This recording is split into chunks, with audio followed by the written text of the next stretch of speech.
اعوذ باللہ من الشیطان الرجیم بسم اللہ الرحمن الرحیم اجیب دعوت الداعی اذا دعان. میں دعا قبول کرتا ہوں دعا کرنے والے کی جب وہ دعا کرے. السلام علیکم ناظرین، میں ہوں آپ کا میزبان عمران خان اور پروگرام پکار میں آپ کو خوش آمدید کہتا ہوں. ہمارے ساتھ موجود ہیں ڈاکٹر محمد عظیم فاروقی صاحب. ناظرین، پروگرام پکار میں ہم آپ کے بھیجے ہوئے سوالات کے جوابات کے لیے اور آپ کے بھیجے ہوئے خوابوں کی تعبیر کے لیے آپ سے رہنمائی حاصل کرتے ہیں. تو بڑھتے ہیں آج کے سوالات کی جانب. تو ڈاکٹر صاحب، ہمارا آج کا پہلا سوال ہمیں گجرانوالہ سے موصول ہوا ہے. جناب یاسین صاحب پوچھتے ہیں کہ اگر معلوم ہو کہ فلاں کی کمائی حلال نہیں ہے اور وہ کوئی چیز بڑے پیار محبت سے کھانے کے لیے دے تو ایسی صورت میں ہمیں کیا کرنا چاہیے؟ نیز حصول رزق حلال کے لیے اور اس کی برکت کے لیے کون سا عمل اور ذکر ضروری ہے؟ رہنمائی فرمائیے گا. بسم اللہ الرحمن الرحیم. شکریہ ڈاکٹر محمد عمران خان صاحب. Welcome sir. دیکھیں، جو سوال پوچھا گیا ہے یہ اس کے دو پہلو ہیں. ایک تو ہے رزق حلال. یہ تو جس طرح نماز، روزہ، حج، زکوٰۃ، حقوق اللہ جو ہیں، جس طرح وہ فرض ہیں، ضروری ہیں، اس کے بغیر ایمان مکمل نہیں ہوتا. تو اسی طرح فرمایا رزق حلال کمانا اور کھانا یہ بھی باقی فرائض کی طرح ایک فرض ہے. بے شک بے شک القاسب و حبیب اللہ. بے شک رزق حلال کمانے والا اللہ کا دوست ہے. اور قرآن پاک میں بھی منع کیا وَلَا تَأْكُلُوا أَمْوَالَكُمْ بَيْنَكُمْ بِالْبَاطِلِ. باطل طریقے سے تم اپنا مال دوسروں کا نہ کھاؤ. تو شریعت نے جن ذرائع سے رزق حاصل کرنا اور جو رزق جو ہے، کیونکہ اس کے دو پہلو آ جاتے ہیں. ایک تو یہ کہ طریقہ کون سا اختیار کیا گیا وہ بھی حلال ہونا چاہیے، اور جو چیز لے رہا ہے وہ بھی حلال ہونی چاہیے. اگر اس میں کمی بیشی دونوں طرف کسی جگہ بھی آ جائے تو وہ پھر حلال کی ڈیفینیشن سے باہر نکل جاتا ہے. قرآن پاک میں بھی حکم ہے کہ یا ایھا الذین آمنوا کلوا فی الارض حلالا طیبا. جو حلال اور پاکیزہ ہے وہ تم کھانا استعمال کرو، حلال بھی ہو اور طیب بھی ہو. یعنی کہ گوشت تو حلال ہے لیکن وہ سڑ گیا ہے یا باسی ہو گیا، خراب ہو گیا ہے، یا اس میں کوئی اور ان ہائیجینک سچویشن ہو گئی ہے تو وہ طیب نہیں رہا، حلال تو تھا. تو دونوں چیزیں جو ہیں فقہاء نے بڑی شرح و بست کے ساتھ اس کے اوپر گفتگو کی ہے. کون کون سے حرام ذرائع ہیں، جھوٹ بول کے کمانا، سود کا طریقہ جو ہے، یا رشوت ہے، یا چوری ہے، ڈاکہ ہے، منشیات کا کاروبار ہے، یا دیگر جو جن سے شریعت منع کیا. اور جو حلال ذرائع ہیں، احل اللہ البیع وحرم الربا. اللہ نے حلال کیا ہے تجارت کو، کاروبار کو، وحرم الربا، اور سود کو اس نے حرام کیا. تو اس کی تفصیلات آسانی سے مل جاتی ہیں. تو انسان کے اندر بھی اللہ نے ایک کرائیٹیریا رکھا ہوا ہے. وہ اتنا تو کوئی بچہ نہیں ہوتا کہ اس کو اس چیز کا علم نہ ہو. تو بہرحال پھر بھی شک ہو تو پوچھ لینے میں کوئی حرج نہیں. تو رزق حلال جو ہے وہ کمانا لازمی اور ضروری ہے، کھانا بھی. اللہ تعالیٰ قیامت کے دن پوچھیں گے اس کے بارے میں. تو بھائی نے جو سوال کیا ہے کہ کوئی ایسا شخص ہے جس کے بارے میں یہ بات طے شدہ ہے کہ وہ اس کا ذریعہ روزگار یا معاش وہ حلال نہیں ہے، تو اس میں یہ ہے کہ پہلی بات تو یہ ہے کہ بہرحال اس نے ظن رکھنا چاہیے بندہ مومن کے بارے میں، کیونکہ سرکار نے فرمایا کہ ایاکم والظن ان بعض الظن اسم. تم ہر ایک سے بدگمانی نہ رکھا کرو، کیونکہ بعض بدگمانی جو ہے وہ گناہ بھی ہیں. تو اگر ان سے رشتہ داری ہے، دوستی ہے، تعلق ایسا ہے کہ بندہ اس کو اوائڈ نہیں کر سکتا، تو یہ توقع رکھی جائے کہ اگر 50% اس کا حرام ہے اور 50% حلال ہے، یا کچھ حرام اور حلال کی آمیزش ہے، تو اس نے جو آپ کو تحفہ دیا ہے یا آپ کے گھر اس نے ہدیہ بھیجا ہے، تو یہ گمان رکھا جائے کہ وہ حلال کمائی سے ہی اس نے وہ آپ کو وہ چیز بھیجی ہوگی. تو ادروائز جو ہے ان کے ساتھ زیادہ راہ و رسم رکھنا اور زیادہ تجارتی معاملات استوار کرنا اس سے اوائڈ کیا جائے. اس لیے کہ رزق حرام کی جو نوست ہے وہ انسان اس سے جتنا بچا جائے بہتر ہے. سرکار کا بھی فرمان ہے دا ما یریبک الی ما لا یریبک. جو چیز شک میں ڈالے, دل میں کھٹکا پیدا کرے, تو اس سے بچنا چاہیے. مطلب یہ کہ حسن ظن کے ساتھ اس کا استعمال کر لینا چاہیے. ڈاکٹر صاحب ہمارا آج کا دوسرا سوال تھوڑا سا مزے کا سوال ہے, اور یہ اکثر لوگ پوچھتے رہتے ہیں.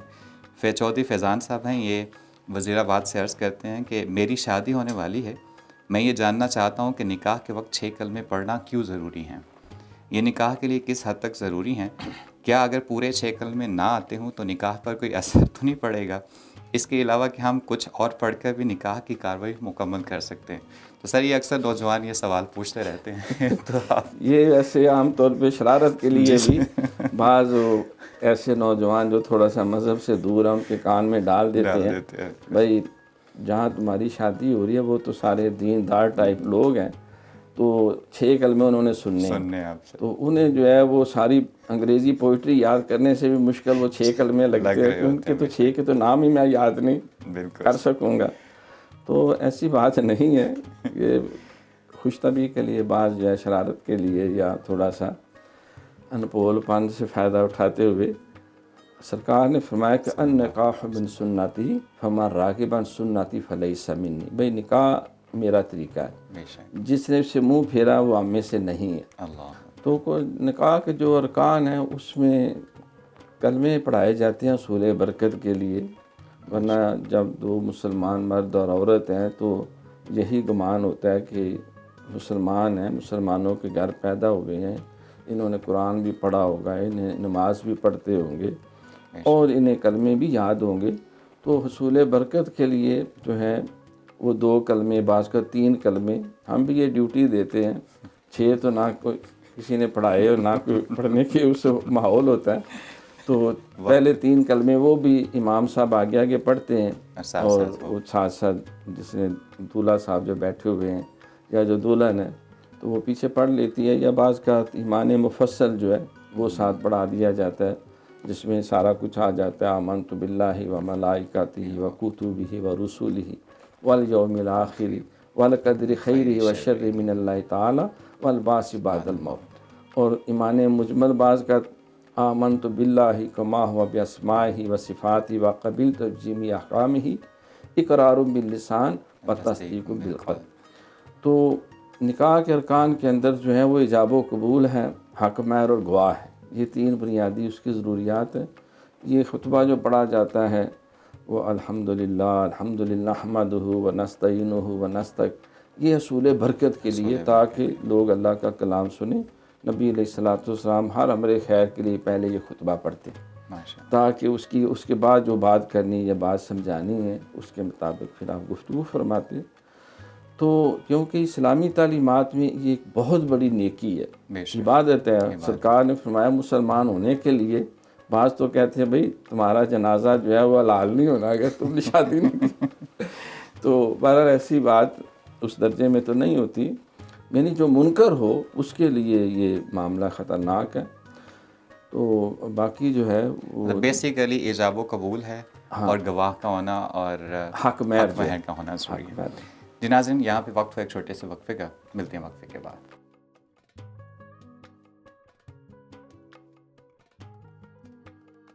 ناظرین وقفے کے بعد آپ کو دوبارہ خوش آمدید کہتے ہیں, پروگرام کے سلسلے کو آگے بڑھاتے ہیں. ڈاکٹر صاحب آج کے جو خواب ہماری ٹیم نے چنے ہوئے ہیں ان میں سے جو پہلا خواب ہے وہ ہمیں ہری پور ہزارہ سے موصول ہوا ہے. سمرا سلیم صاحبہ وہ کہتی ہیں کہ میں نے کچھ دن پہلے خواب میں دیکھا کہ میں اونچائی سے گری ہوں تو گرتی جا رہی ہوں, مسلسل گرتی ہی جا رہی ہوں اور زمین نہیں آ رہی. تو پلیز اس معاملے میں مجھے تھوڑی سی میری رہنمائی کیجیے گا.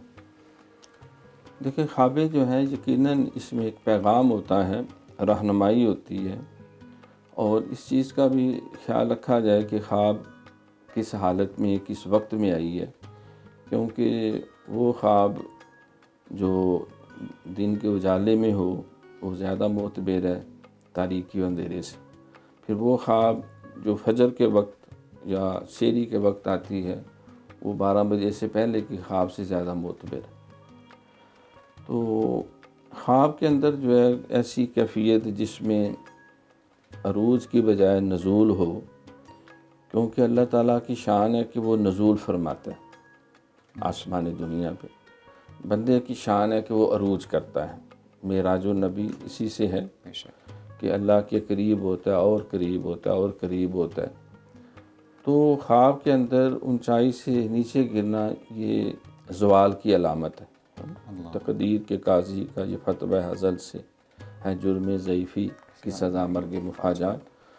تو نچائی میں آنا اور چلتا ہی جا رہا ہے، اس کا مطلب ہے کوئی ایسی غلطی ہوئی ہے، کوتاہی ہوئی ہے، لاپرواہی ہوئی ہے کہ جس کی پاداش میں وہ ترقی کی بجائے وہ تنزل کی طرف جا رہا ہے. اسی طرح خواب میں کوئی قبر کھود رہا ہے تو وہ بھی سمجھے اپنے لیے تباہی و بربادی کا پیش خیم ہے. یا کوئی پہاڑ سے نیچے اتر رہا ہے اور اترتا جا رہا ہے، گہرائی میں جاتا جا رہا ہے، تو یہ بھی ایک تنزل کی علامت ہے.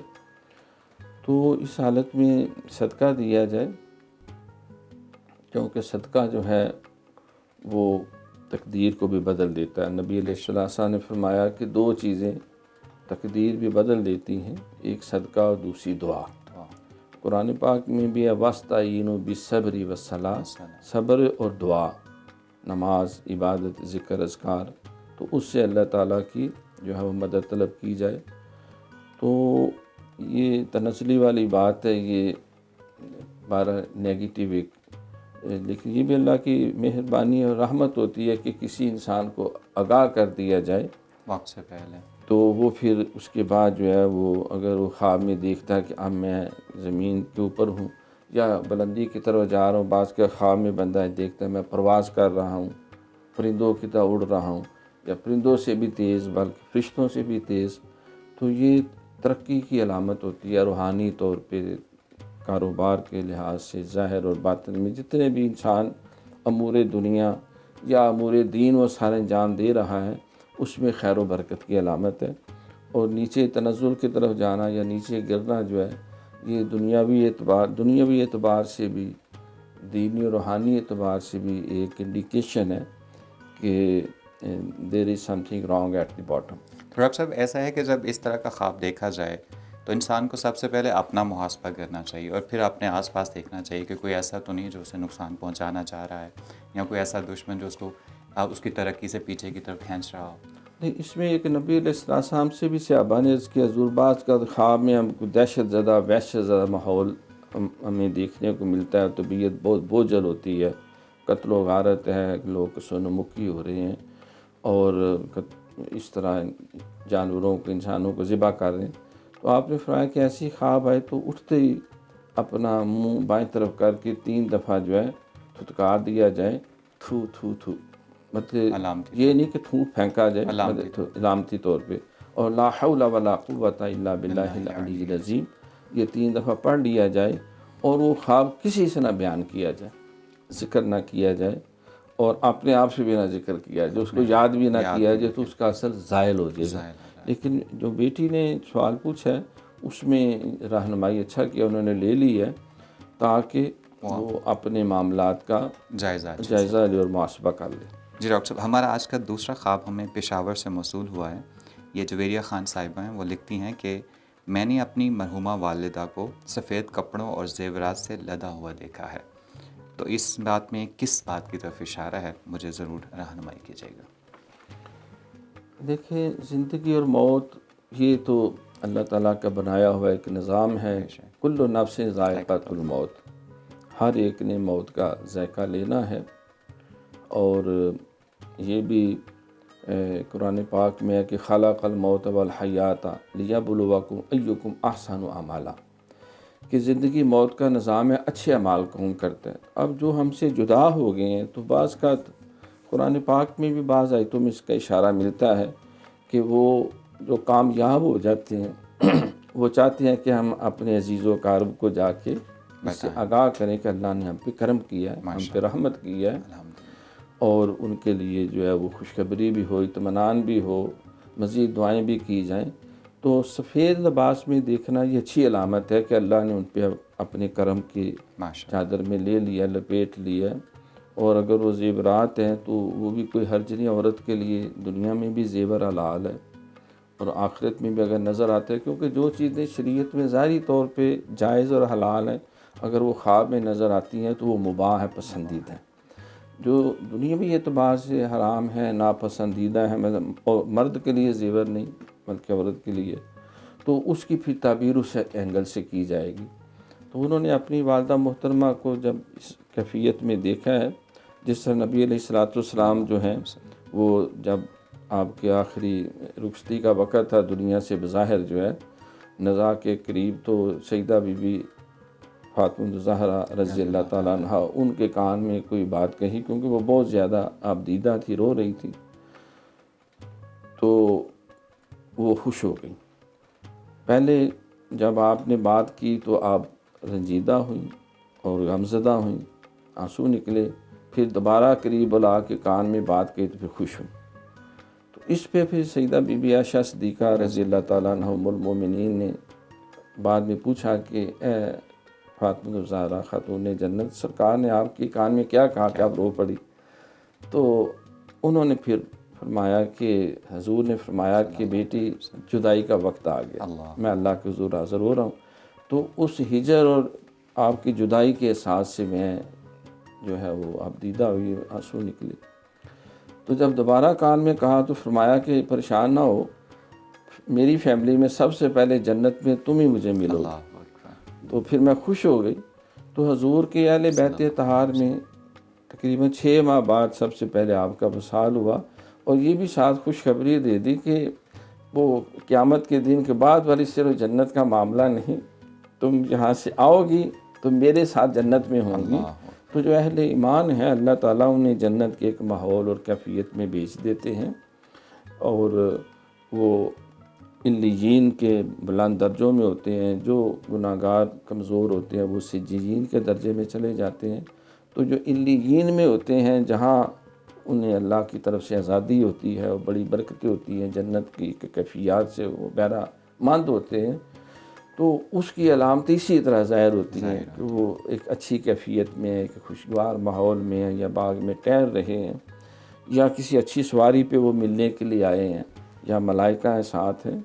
تو الحمدللہ۔ ڈاکٹر صاحب ایک چھوٹی سی بات اس میں بھی بتا دیجیے گا کہ کیا اگر خدا نہ خواستہ ان کو غمزدہ دیکھا جائے تو وہ اس کے برعکس ہو جائے گا؟ بالکل ہاں بالکل ایسے ہی ہے کہ اگر کوئی فوت شدہ آپ کو ملا ہے، آپ کو کوئی تحفہ دے رہا ہے تو بڑی اچھی علامت ہے، اور اگر آپ سے کچھ مانگ رہا ہے کہ مجھے کپڑے دیں یا مجھے کھانے کو دیں، کوئی ایسی شے دیں، تو اٹ مینس کہ انہیں ضرورت ہے کہ آپ ان کے لیے صالح ثواب کریں، کوئی صدقہ جاریہ کا کام کریں، ان کی طرف سے استغفار پڑھیں، قرآن پاک پڑھیں، آیت کریمہ، جو بزرگوں کا ایک طریقہ ہے، کلمہ طیبہ شریف دیا، تو اظہار ثواب کیا جائے۔